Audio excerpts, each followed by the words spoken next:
video of attic air conditioner, July 2014. This is the existing unit. As you can see, there's some water accumulation in the pan. And it has a discharge drain that leads to the outside of the house, I believe.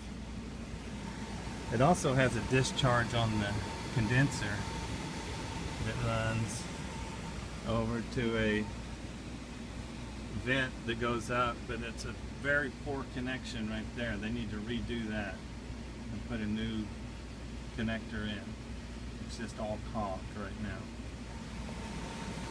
Also, the unit is not very well supported. It looks like one of the straps has been taken loose. And then also, it was never installed very well. Even the electrical connections are right next to some sharp objects, so if it rattled much, it might cut into the electrical cord.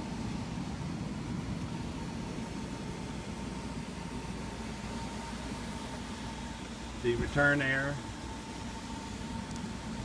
on the south end of the unit has 1, 2, 3 major vents. One looks like coming up near the middle bathroom.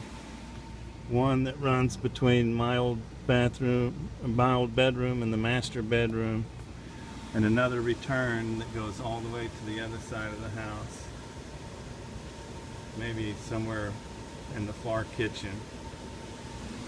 Then on the cold air discharge, there's 5 major vents, with the smallest being 7 inches.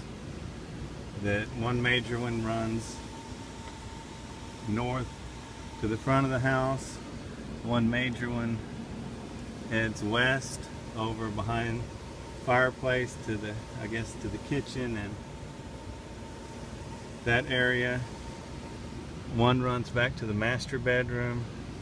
One runs and splits off to my old bedroom and Becky's bedroom. And then it looks like a new one was added that's all flexible and runs out to the patio.